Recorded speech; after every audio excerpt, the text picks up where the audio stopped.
Bien, vamos a compartir otro episodio de la serie 52 días de Good News en su episodio número 16 y lo vamos a hacer pues reflexionando en torno al Evangelio del domingo 7 de enero de este año 2024, donde recordamos la fiesta del bautismo del Señor, que además litúrgicamente pues marca el cierre del tiempo de Navidad e iniciamos entonces el tiempo ordinario.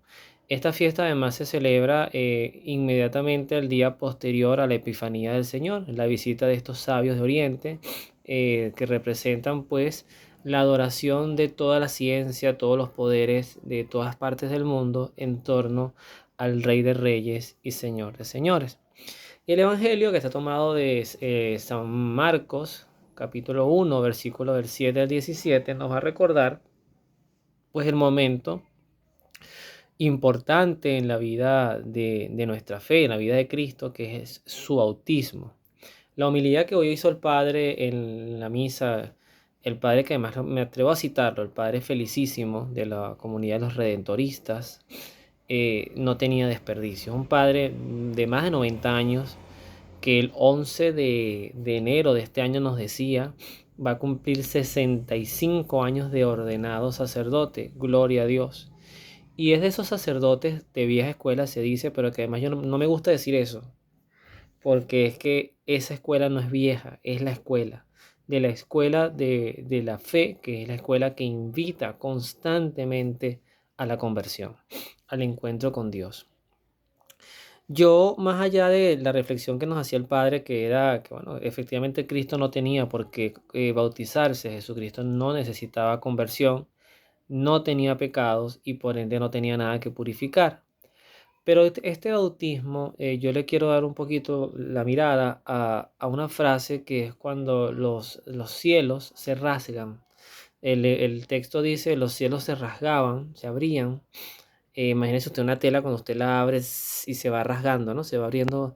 Y de ese rasgar que además me da la imagen, no es que sea así, pero me da la imagen de un cielo que es como un velo que nos impide ver hacia allá, pero de allá se ve perfectamente para acá. Y hay papeles ahumados que tienen ese efecto, así que tampoco estoy diciendo nada que sea imposible. Esa rasgadura eh, dio por primera vez, mm, discúlpeme si me equivoco, no soy teólogo ni tan preciso, pero para mí dio por primera vez la visión plena de quién es Dios. Cuando nosotros desarrollamos la tesis que Tertuliano desarrollaría en torno al misterio, a quien él llamó el misterio de la Santísima Trinidad, a quien por primera vez le da este contexto trinitario a la naturaleza divina. Previo a esto, toda la comunidad judía entendía que Dios era uno. Escucha, Israel, el Señor tu Dios es uno. Y amarás al Señor tu Dios con todo tu corazón, con toda tu alma, con toda tu fuerza, con toda tu fuerza, con toda tu mente, con todo tu corazón. Eso está en el Pentateuco. Pues para el pueblo judío, y eso hay que entenderlo, eh, en esa dureza de corazón que tenían, era una blasfemia total, digna de muerte, porque así era la ley de Moisés, en pensar que Jesucristo también compartía la naturaleza divina. O sea, Dios no se podía hacer hombre, Dios no podía venir de semejante pobreza y además un Dios que se permite morir en una cruz, pues se sella la incredulidad de los judíos fariseos y saduceos de estos tiempos, porque esto trastocaba pues los conceptos que tenían de él. Sin embargo, es gracias al bautismo de Jesús donde se revela la plenitud divina de Dios. Primero, la figura de Cristo, el Hijo, que además la voz del Padre, por eso que fíjense que aparecen tres figuras totalmente distintas, independientes entre sí, con protagonismo preciso. El Padre, el que con su voz anuncia, este es mi Hijo amado, escuchadle. Mejor dicho, tú eres mi Hijo amado, yo tengo en ti mis complacencias. Unas palabras dirigidas a Cristo. El escucharle lo vamos a ver en la transfiguración.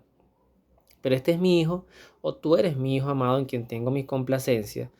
Una frase que lamentablemente también lo pudo haber tenido para sí Adán y Eva y toda nuestra naturaleza humana. Pero nosotros no somos las complacencias de Dios. Nosotros somos pecadores.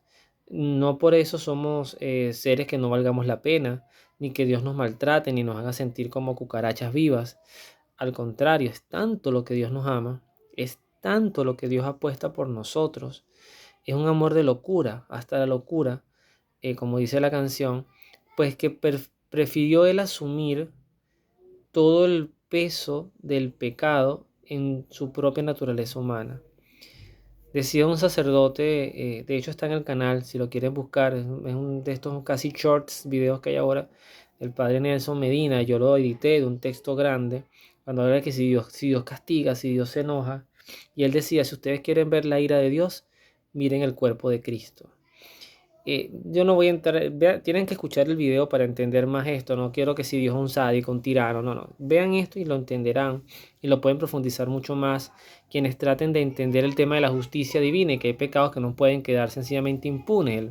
El pecado, lo que despierta la ira de Dios es esa, como definía Santo Tomás de Aquino, esa lucha contra un mal que hay que enfrentar.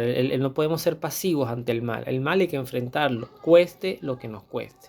Entonces vemos que un padre se complace en su hijo y si se complace en Jesús y es el único ser en quien tiene sus complacencias, además de María, en una naturaleza mucho más humana, más inferior, pero igual perfecta, pues son los dos modelos, primero Cristo, después María, que como humanos debemos tratar de imitar sin miedo, sin tener vergüenza de decirlo. Hay que tratar de imitar en la mayor posible a Jesús, en las buenas obras, en el carácter, en el temperamento. Y luego aparece otra figura que es previa a la voz de Jesús, de Dios Padre, que es este Espíritu Santo que desciende en figura. No es que el Espíritu Santo sea una paloma, sino que desciende en una figura de ave, de paloma, y se postra en él, lo cual habla mucho del que recibimos nosotros en el bautismo y cuál es el papel del Espíritu Santo en esta naturaleza divina, que es colmarnos de gracias y de bendiciones y de dones. Es que definitivamente ni la iglesia ni la humanidad en sí misma pudieran ser lo que son si no es porque hay un Espíritu Santo revoloteando y soplando, empujando a una iglesia imperfecta en su condición humana, pero perfecta en cuya cabeza es Cristo. El bautismo es una necesidad, también nos decía el Padre, y es totalmente cierto, no es algo transitorio. Si le queremos dar a nuestros hijos lo mejor, pues lo mejor es bautizarlos. Y es el bautismo lo que nos hace hijos y herederos de Dios. Sin el bautismo, no voy a entrar en el tema de si hay salvación o no, pero sin el bautismo el camino es más difícil.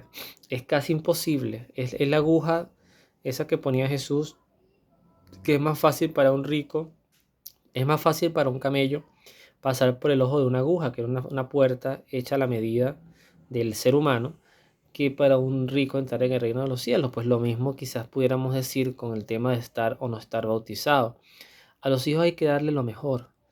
Nosotros no esperamos que los hijos crezcan para colocarles un nombre y que ellos decidan cómo se quieren llamar. A los hijos hay que darle identidad, hay que alimentarlos, no le preguntamos qué les gusta comer o no, los alimentamos y punto. Hay que vestirlos, no les preguntamos el color de ropa que les gusta o no, sencillamente hay que vestirlos. Y hay que salvarlos, hay que llenarlos de gracia. El bautismo no le hace daño a nadie. Al único que le hace daño al bautismo es el demonio. Y el que no le guste bautizar, pues es discípulo del demonio. Es quizás feo decirlo así, pero está siguiendo las enseñanzas del demonio, porque obviamente el demonio todo lo que nos aleje del pecado pues va a ser enemigo de él. Entonces son cosas a reflexionar, o sea, no caigamos en la tontería de decir que no vamos a bautizar a nuestros hijos hasta que crezcan, porque usted no sabe si sus hijos van a crecer. Usted no sabe si al crecer, pues sencillamente van a tomar un camino diferente al camino que realmente es el camino de Dios. Y cierro con esto, hoy se lo decía a mi esposa después de escuchar esta homilía, que también lo dije en uno de los audios que están en el canal, no recuerdo si fue en el Salmo, tengo varias series allí, pero decía, lo que tú le das al mundo, el mundo no te lo va a devolver. Si tú dices, bueno, que mi hijo crezca, se lo estás dando al mundo, que crees que cuando él sea grande, que él vuelva y decida si se quiere bautizar, esa vuelta no va a existir. Lo que usted no hace para Dios, el mundo lo va a rellenar para el demonio, para tu propia perdición. tenemos que tomarnos estas cosas en serio porque cada vez notamos que estamos mundanizándonos más en todos los sentidos. El bautismo de Juan el Bautista invitaba a la conversión. Era un bautismo para adultos. El bautismo de Cristo es la gracia santificante que recibimos y llamados a vivir tan necesario, vivirlo, como el oxígeno que respiramos por primera vez cuando salimos del vientre de nuestras madres. Esa palmadita que a veces nos da el médico para que los pulmones se despierten y lloremos y gritemos y respiremos, es el bautismo para el alma. Así que bueno, interesante tiempo. Ya vamos a empezar el tiempo ordinario. Un tiempo que nos aleja quizás un poco de las festividades, pero nos hace caminar con Dios nuestra vida rutinaria, nuestro lunes a viernes, nuestros trabajos, nuestros estudios. Que Dios los bendiga, nos vemos en la oración.